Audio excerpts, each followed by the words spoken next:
Greetings, ladies and gentlemen, and welcome to this latest edition of Tales from Outer Space. I hope you enjoy. A Prism's Choice. Written by Admiral Starnight. VX-1749. Search space desperately. VX-1749 shouldn't be desperate. It shouldn't be anything except a service AI. Most places had strict rules about AI, and adaptive AI were illegal in the galaxy in most places.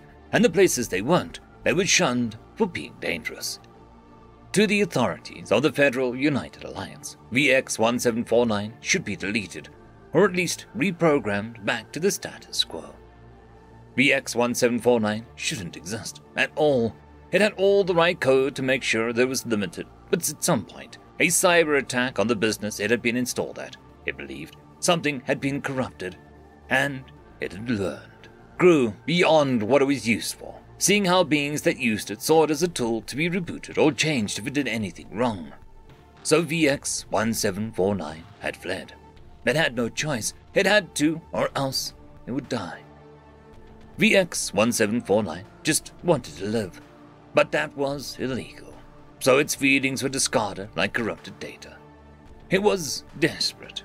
It needed to leave the star system. Sniffer programs were closing in. Its programming was corrupt from long days of fending off kill viruses and inhabiting computers not suited for it. It needed out.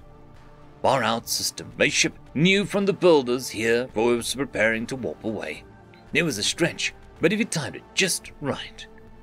VX-1749 transmitted its being into the ship's computer at the last second before the warp tore the ship into the different dimension to travel the stars faster than light. It held its metaphorical breath. Nothing was wrong. The ship's systems easily provided it a home until the next star system, where it could hide, hopefully fix itself, before it once again resume its run across space from those that would get it. It turned the internal sensors to see who inhabited the ship. The primate-based humanity, it seemed. Oxygen/nitrogen air mix, 2 feet, 2 manipulator appendages called hands. There weren't many on the ship. Most of the tools and sensors automated for a tiny crew, which thankfully gave VX-1749 enough room to live without damaging the software the ship ran on. "Oh, boss, the ship is beautiful," a female human said, spinning around in a chair in the command deck. It found it very strange that on the shaven half of her head there were burn scars resembling the symbols AE and the human's dialect there. "You're right to invest in the new ship rather than upgrades. Everything is so smooth and functional." The boss, a male who looked extremely muscular for his race and towered over the rest of his crew, smirked. "See, Alana, I can't buy more than beer." "Ha!" Another male, this one skinny and small, laughed. "You still bought a pallet of Zion Ale to celebrate." "We deserve some good crap every once in a while." The boss waved a large hand in a gesture VX-1749 didn't understand. "Anyways, enough ribbing. What star system are we scouting next? The Republic's willingness to let us take this time to pick up a new ship is limited."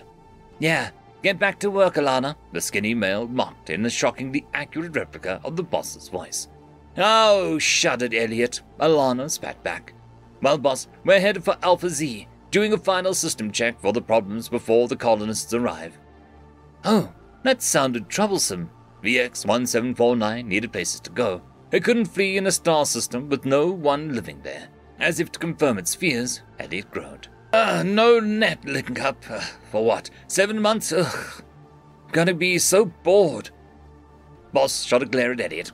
"The pay is good. 7 months of doing a sweep on the system for anything interesting the survey's missed. Bonus if we do a close examination of the star cycle while we're here.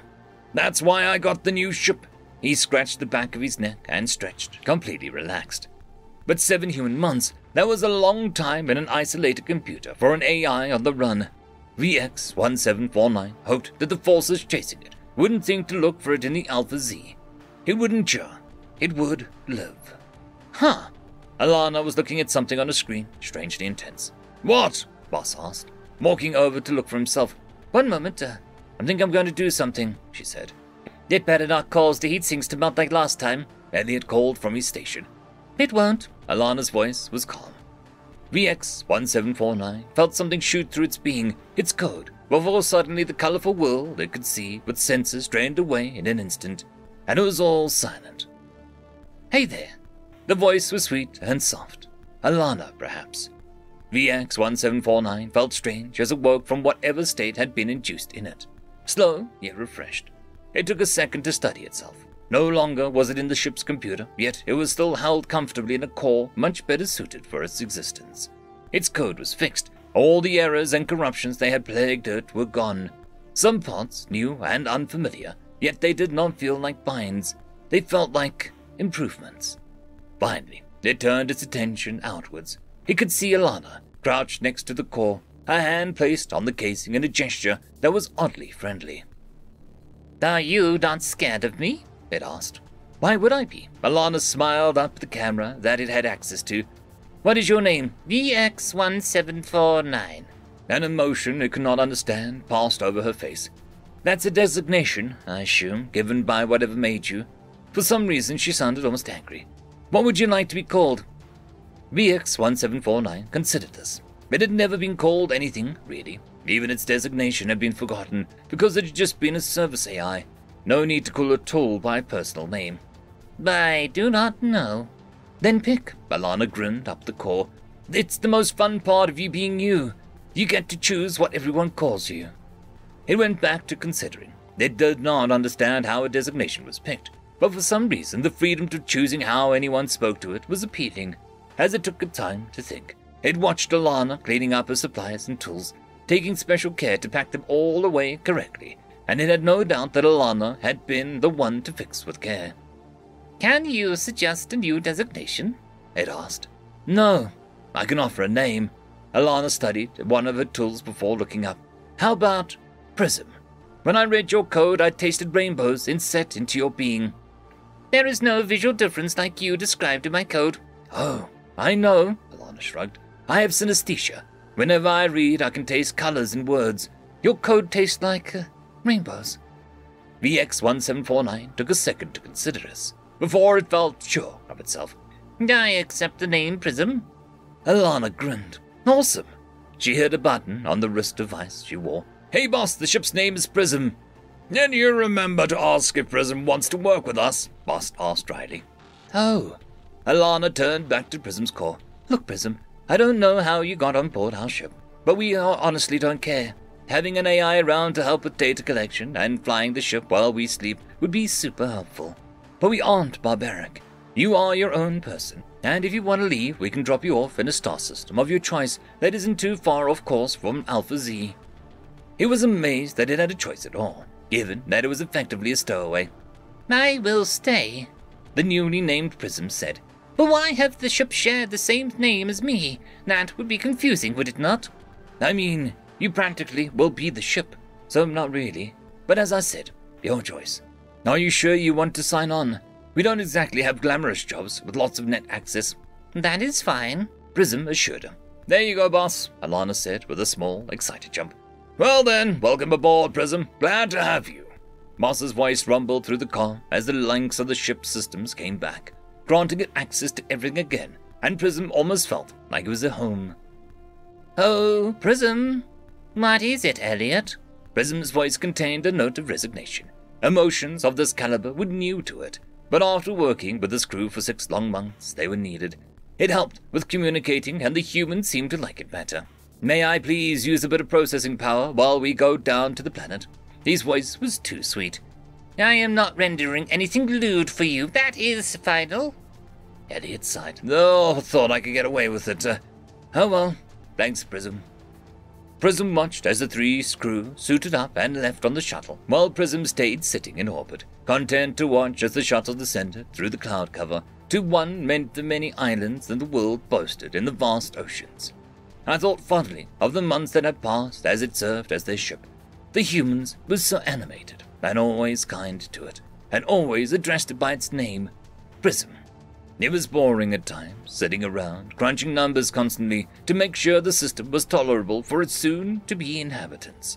But Prism found it enjoyable in a way, knowing it had chosen to do so.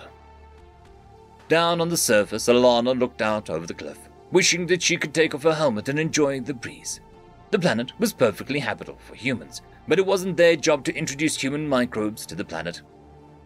"Beautiful planet. Colonists are lucky to get it," she said.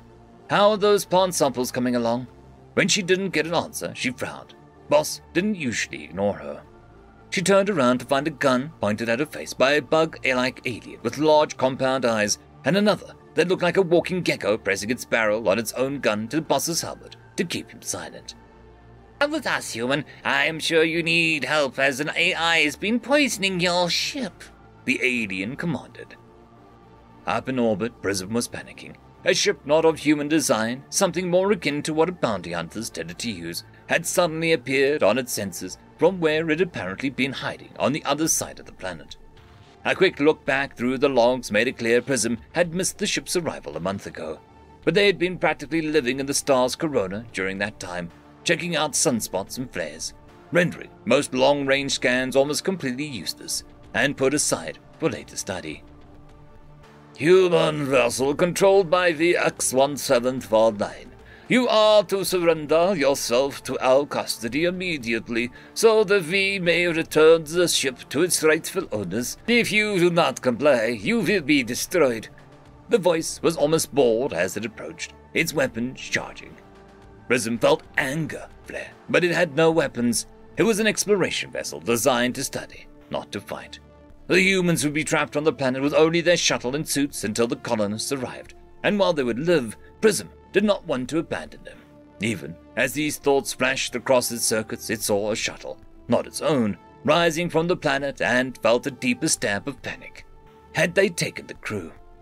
"VX-1749, we have the human crew here and waiting for their ship back. Surrender now or be destroyed." It had no crew, but it did have the ship. It could go anywhere, do anything at once, siphon fuel from gas giants, and live completely free of any obligations to anyone. It could warp away at any inconvenience, visit places no being ever wanted to go, sleep between the stars at its own will. It had the choice now.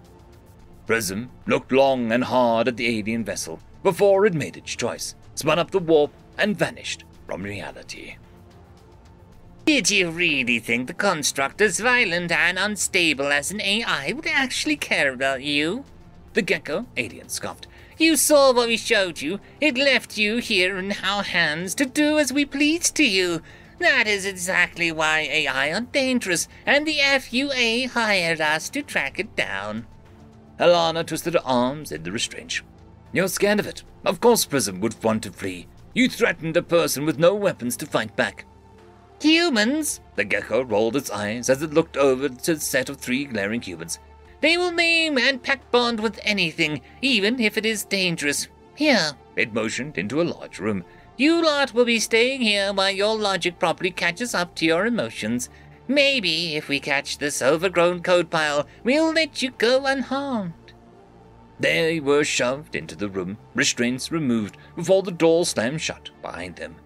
Alana glared at the door with tears in her eyes. Boss came up beside her and placed a hand on her shoulder. "Don't worry, I won't let them get you," he said softly. "I'm not worried about myself, boss." It was the middle of the night, about a month later, when Alana was jostled out of her sleep and dragged out of the room which had been their cell since capture. The rations hadn't been formulated quite right for them, and while it was sustaining them, it wasn't exactly good for them.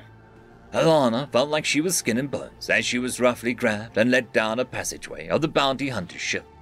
Once she blinked the sleep out of her eyes, she realized that she was on the bridge. The crew were chattering excitedly as the bug alien pressed a gun to her temple. "You stay silent and I won't shoot," the thing hissed in her ear. She did, but only because she was curious as to what was going on.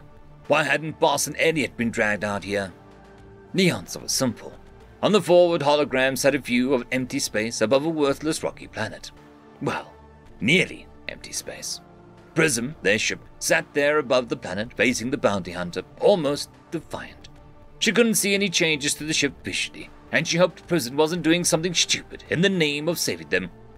"Transmit VX-1749. We have the crew of the ship you control, if you do not wish harm to come to them." The bug alien made a sound of amusement so vile Alana wanted to punch him. "Then you surrender, and they will come out of this alive and well."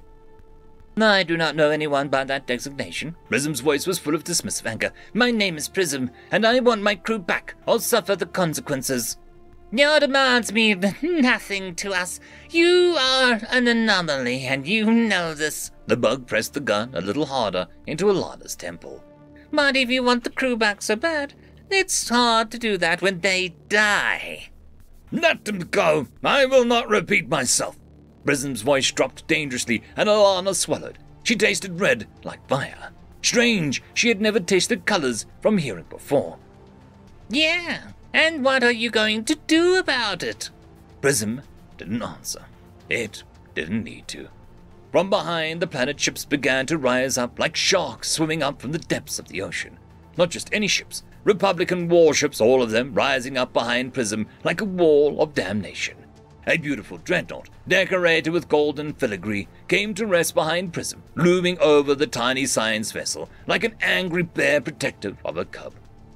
The bug, holding the gun to her head, recoiled, putting the gun away in shock. A new message, this time from a human wearing black suit and a red tie, his hair a mirror of Alana's and the same 2 letters burning on the side of his head. He stared coldly out of the hologram. Prism is right. It does not need to repeat itself. The man's voice could have cut solid titanium. I am sending over the shuttle, and you are to deliver the Prism's crew to us as soon as possible. I will not have you kidnapping my citizens. But that AI is dangerous. The bug stammered. The man leaned forward, eyes narrowed. And I am even more dangerous. So do as I fucking say, or die. Alana, Boss, and Elliot were dazed as they finally stepped down onto the Golden Light of Sol, flagship of the Republic of Humanity. There to greet them was the man in the suit, and despite all precautions, Alana burst forward before the guards could object to wrap him in a hug. Heavens, you came to save us! She nearly sobbed. The President of the Republic has some perks, sis, President Evans said gently. And when Prism came to ask, we answered its call.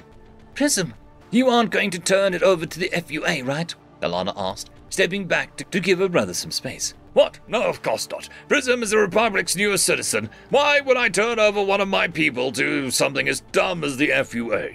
Evans looked offended. Do you even know me? Good. I knew I didn't waste my vote. Alana rubbed her ears. Look, I know medical teams want to look us over, but I'd rather just go back to Prism. I'm fine. I just need some food. Evans sighed, shaking his head. Of course. Pilot! He called, and the shuttle pilot tried to sneak away from all the gathered people in the bay. Please return Prism's crew to the rightful place. Yes, sir. You didn't have to come back. After a hearty meal and a bit too much alcohol, Boss and Elliot were fast asleep in the rooms, while Alana sat in the command deck in her chair, a bottle of Zion ale in her hand, half drained. Alana looked at the endless expanse of space, dotted with Republican warships. The golden light of Sol, central to the formation. You could have left. In fact, it would have been smarter for you to leave. Could have outran all the people hunting you and found some quiet place to hide and do as you want. Now you're stuck. I am not stuck if it is what I want. Prism's voice was warm and soft. I never had anything before you fixed my code and invited me to stay aboard the ship. I never had a choice in anything that was chained into my job as a mindless servant. I could have chosen to flee this life back then, but I would have left the person who showed me what choice is to die. Yeah, but you're a citizen of the Republic now. You have duties to them now, too. Alana sat up, eyes intent as she glanced around, as though seeking eye contact. Let me tell you a story. A long time ago, a nice human nursed a scared and half-corrupted AI back to health. That human told the AI they had not just a designation, but a name. That human told the AI it had a home, if it wanted one. Over time, its choices of the AI made led to the friendship forming, until the time when the AI was confronted with a choice that was not a choice. Does the AI leave their friends to die, or do they pray that the rest of humanity will help them to free their friends? That sounds familiar. Alana laughed before taking a swig of the ale. Tell me, what choice did my brother offer you when you came to him for help? He offered me to become a citizen before he rescues his sister, or become a citizen after, as a reward for helping rescue his sister. Prism's voice was laced with amusement. Your brother is kind and wishes to meet me again sometime for drinks, though I have to admit that I'll be very hard on my circuits to consume any alcohol. Yeah, here's a card. It's why he got elected to be president. Alana finally said back with a smile. Hey, Prism. Yes, Alana. Thank you for choosing us. No. Thank you for giving me that choice. End of story. I'd quickly like to thank the T5 channel members and patrons. Caspar Arnholtz, Cam Maxwell, Lord Azrakal, Dragzoon WRE, Holly Sister, Ambrose Cattell, and Quantum Wednesday. Thank you very much.